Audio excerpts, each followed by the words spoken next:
Power is not inherited, it is conquered. From Machiavelli to Napoleon, they all followed these rules, even when it meant betraying their own allies. Because in history, those who forget the laws of power end up becoming their victims. But don't worry, because today I am going to reveal the first 12 steps to power that Robert Greene distilled in his book, The 48 Laws of Power. We'll explore them through real-life stories, and I, Enric Alcaraz Roma, will narrate them to you, interpreting the great Machiavelli. Sorry.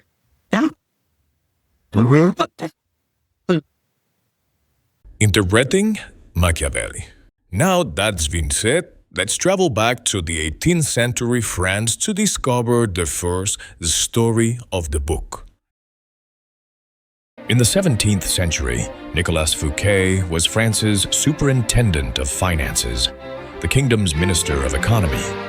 Serving the young Louis XIV, still rising as the Sun King, Fouquet was ambitious, charismatic, and immensely wealthy. With Cardinal Mazarin gravely ill, Fouquet saw his chance to become the king's right hand. In an attempt to impress the king and prove his loyalty, Fouquet staged a spectacle like no other at his magnificent chateau of Vaux-le-Vicomte in 1661.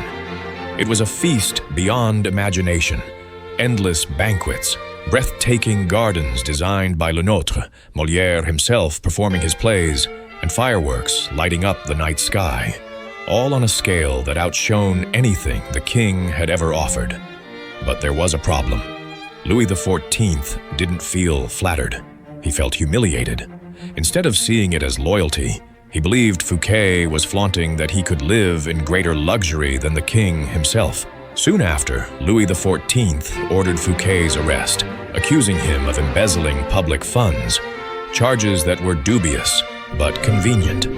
He was tried and sentenced to life, imprisonment in the fortress of Pignerol, where he would spend the rest of his days, and die decades later. Louis XIV took it as a personal lesson. Never again would he allow any subordinate to outshine him. In fact, he went so far as to copy the gardens and the opulence of Vaux-le-Vicomte for his own palace at Versailles. If you try too hard to impress your boss, you'll only spark envy, insecurity, and resentment. Don't outshine them. Make it seem like they're always on top. This is why the first law is never outshine the master. Now, we'll travel to the Byzantine Empire to learn about Michael III and Basil. In the 9th century Byzantine Empire, the young emperor Michael III ascended the throne surrounded by trusted friends. Among them, a humble yet remarkably skilled man named Basil. Michael grew fond of Basil after he saved his life during a horse race and quickly decided to elevate him, first granting him land, then titles, and finally appointing him commander of the Imperial Guard. Over time, Basil became his right hand, the man Michael trusted above all others. The trouble with close friends is that familiarity can turn into envy or unchecked ambition. Once in power, Basil began to covet the throne. He won over the court, eliminated his rivals, and in 867 murdered Michael III as he slept. Thus, the very friend Michael had elevated became Emperor Basil I. Don't rely on a friend's loyalty when power or money are involved. A former enemy turned ally will work harder to prove they've changed. Emotion and the comfort of friendship are dangerous in politics and business. And this is something that Otto von Bismarck understood very well. In the 19th century, Otto von Bismarck, the Prussian statesman, harbored a bold ambition to unify Germany under Prussia's leadership. The challenge was that Austria, France, and other European powers could thwart his plan if they discovered it too soon. So, rather than announcing his true intentions, Bismarck mastered the art of ambiguity, saying one thing, hinting at another, and acting as though he was in no hurry at all. Bismarck deliberately sowed confusion. He signed treaties that seemed to tie his hands but secretly gave him room to maneuver. He made his rivals believe he wanted nothing more than stability, while in truth, he was quietly preparing for carefully chosen wars. His masterstroke came when he provoked France with a doctored telegram, the famous M's dispatch, pushing it to declare war in 1870. Exactly the excuse he needed to rally the German states under Prussia's banner. France lost the war, and in 1871, the German Empire was proclaimed in the Hall of Mirrors at Versailles. Bismarck had achieved his goal, and no one saw it coming until it was far too late. Don't reveal goals early. It gives others time to block you. Ambiguity and smokescreens let you work unbothered. Make your moves seem accidental, while your true plan unfolds in shadow. Louis IV tells us the value of discretion in the fourth law. In the France of Louis XIV, the powerful Cardinal Richelieu was already history. Now, the center of power and strategy was the young monarch himself. Louis XIV had developed a habit as unusual as it was calculated. In court meetings, he would listen attentively but spoke as little as possible. While other courtiers tried to impress with long speeches, the king replied with short phrases, sometimes so ambiguous that everyone was left wondering what he was really thinking. His enemies never truly knew what he was thinking or what his plans were. The courtiers, fearful of making a mistake or saying something out of place, became increasingly cautious and respectful. Greene contrasts this with the story of the Earl of Chesterfield, an English nobleman who advised his son not to be carried away by endless chatter. At one gathering, a man, eager to impress and show off his wit, began talking incessantly. The more he spoke, the more foolish he sounded, until he eventually revealed sensitive information that damaged his standing. In the game of power, silence is a weapon. Speaking less makes you seem stronger and more confident. Even a few well-chosen words can intimidate more than a long speech. In the game of power, silence and measured words are weapons. If you speak less, you appear more powerful and confident. Silence allows others to project onto you whatever they wish, often overestimating you.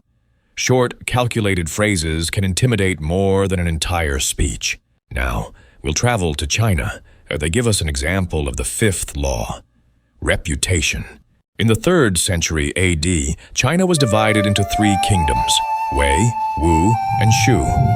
Zhuge Liang, the prime minister of Shu, was renowned for his wit and cunning. His rival, Sima Yi, a general of Wei, matched him in both intellect and cold calculation. During one campaign, Zhuge Liang found himself trapped in a frontier city with only a handful of sentinels. Meanwhile, Sima Yi advanced toward the city at the head of 150,000 men. An open battle would have meant a massacre. But Zhuge Liang did not panic. He ordered the city gates to be thrown wide open. He commanded his soldiers to hide, and he himself sat atop the walls, playing the lute, surrounded by torches, as if calmly awaiting the enemy. When Sima Yi arrived and saw the scene, he stopped. There were no guards, no army, only the enigmatic Zhuge Liang, smiling as he played his music. But the strategist's reputation weighed heavier than any weapon. Sima Yi suspected it was all a trap, and withdrew without a fight. Reputation is an invisible army, a shield that follows you everywhere. Zhuge Liang needed no soldiers. His name alone commanded loyalty and fear. His fame as a strategist defended him better than 1,000 spears ever could. We move on to the 6th law. Court attention at all cost. Observe the magical place I've brought you to. At the beginning of the 20th century, in the salons and theaters of Paris, the name of an enigmatic dancer began to spread. No one knew exactly where she came from. Some said she was a Javanese princess, others that she belonged to a sacred caste of Hindu dancers. The truth is that her mere presence set high society abuzz. Her performance wasn't technically brilliant, Slow steps, gentle movements, translucent fabrics. But she wrapped it all in an air of Eastern mysticism that fascinated diplomats, generals, and aristocrats. It didn't matter whether her dance was real or invented. Her persona was carefully crafted to seduce and fuel rumors. She fabricated her origins, mastered reappearing with fresh stories and vanishing when it suited her. She knew how to listen, laugh at the right moment, and always dress to provoke curiosity. That crafted persona turned her into a magnet for diplomats, generals, and aristocrats. During World War I, her social circle put her under the scrutiny of intelligence services. The evidence against her was confused and, in many cases, circumstantial. But her public myth made it easy to demonize her. She was arrested, tried, and executed by firing squad in 1917.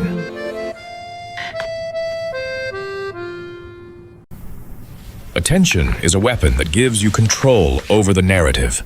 Make yourself seen. Yes, but without relying on structures that protect you. Living off fame turns your rise into a public and spectacular fall. We move on to the 7th law. Get others to do the work for you, but never stop taking the credit. By the late 19th century, Thomas Edison was already a celebrity in the United States.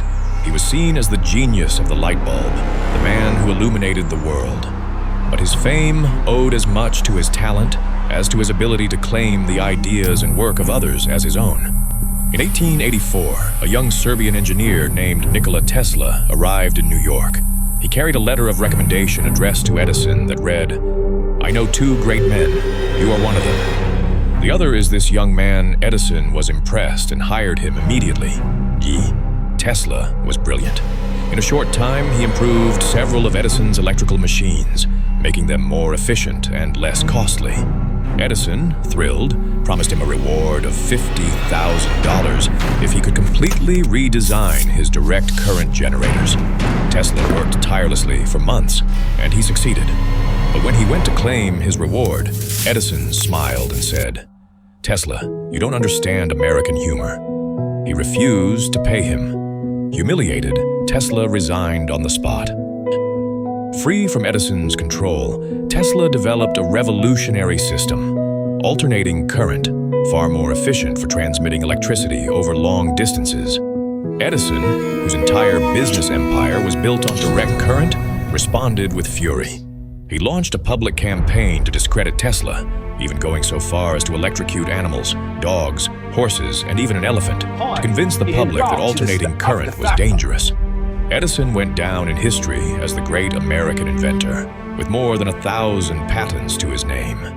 Tesla died poor and forgotten, alone in a hotel room. Most of the innovations attributed to Edison, the commercial light bulb, the phonograph, the electrical systems, were in truth developed or perfected by his employees.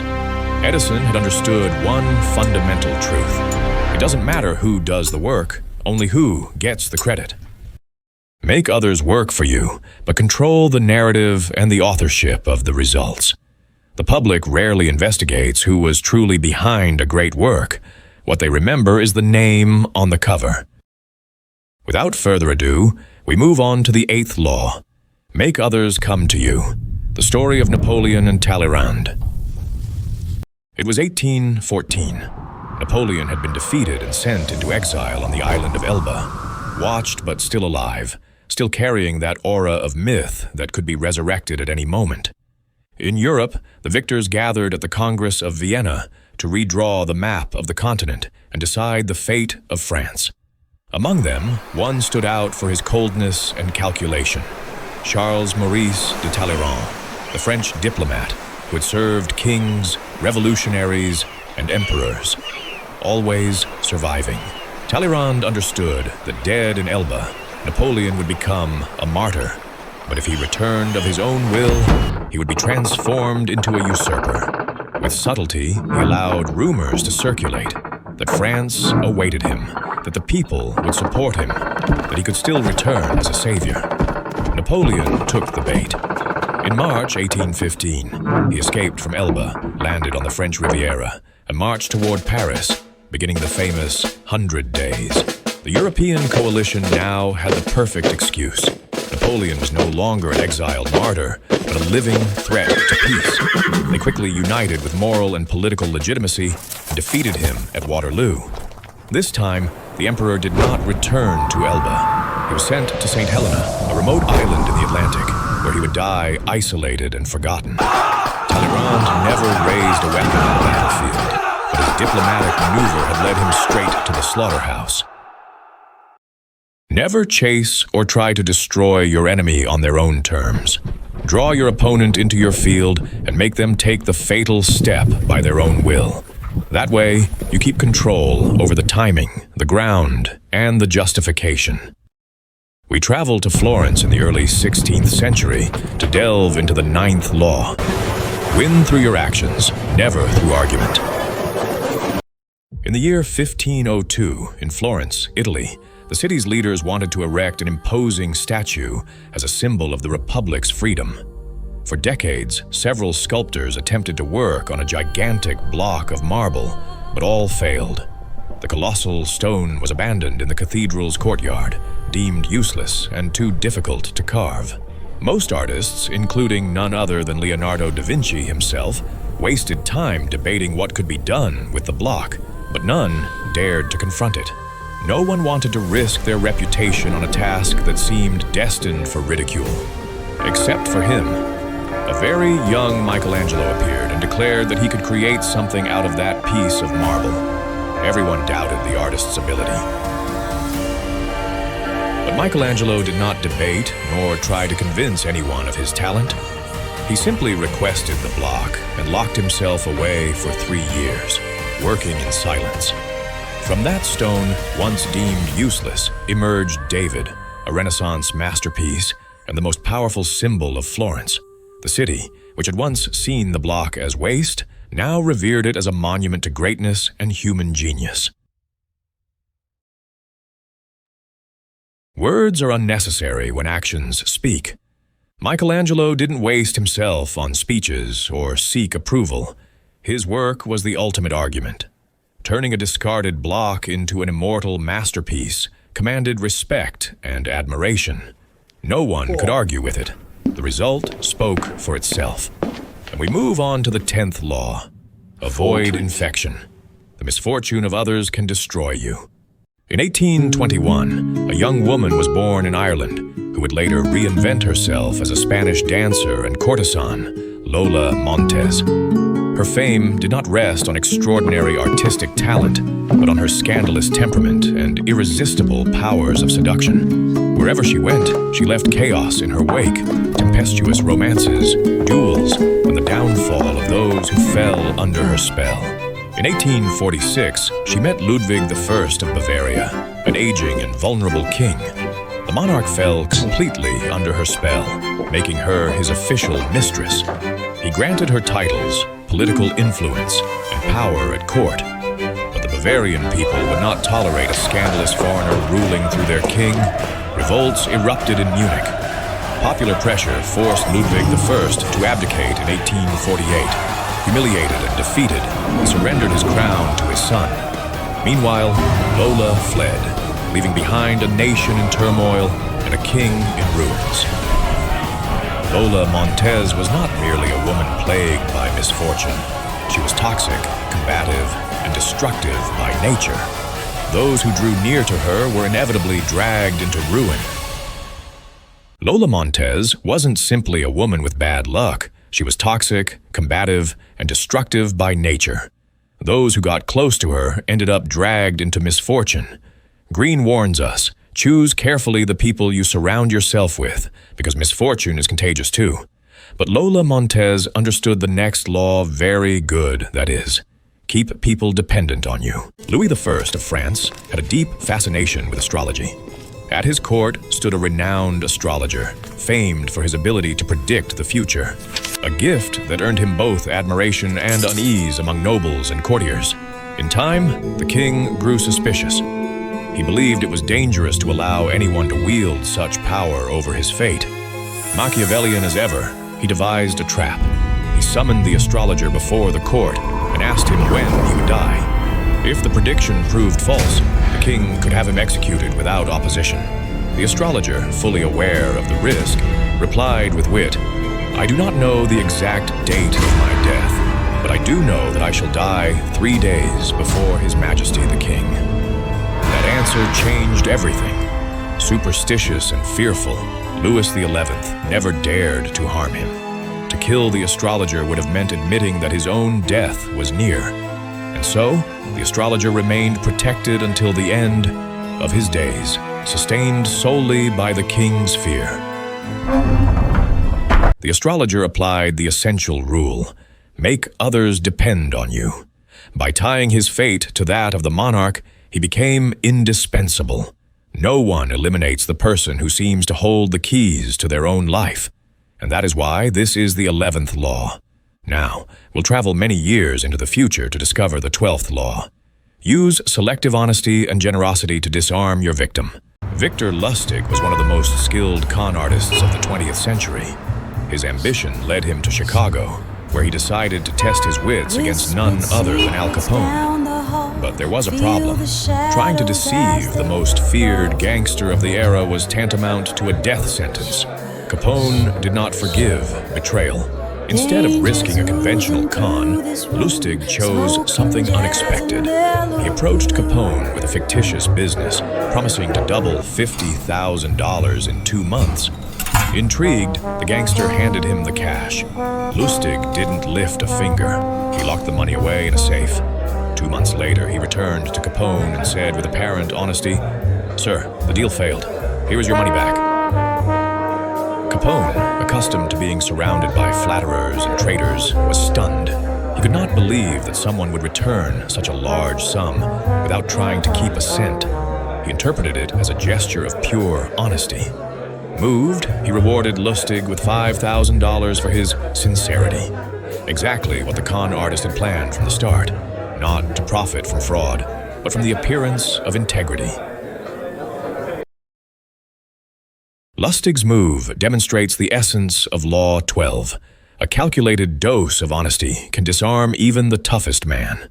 Instead of risking his life, he turned sincerity into his most dangerous weapon. 12 laws, and you still haven't even scratched the surface of power. What comes next separates pawns from kings. Betrayal, strategy, manipulation. The next 12 laws are banned in more than one royal court. And very soon you're going to understand why. Subscribe and turn on the bell because remember, if you don't know them, you'll be the next big thing. Thank you so much for watching this video all the way until the end. I promise that I upload the second part very soon. Because creating, this kind of videos is tough and it takes a lot of time. Well, actually, when you're watching this, it's already out. It should appear on your screen right now. In the meantime, I've put together a playlist with, all the videos, all the similar videos just for you. All these similar videos from AI or stories that I have in my channel. But again, thank you very much for watching and I'll see you in the next video. Ciao!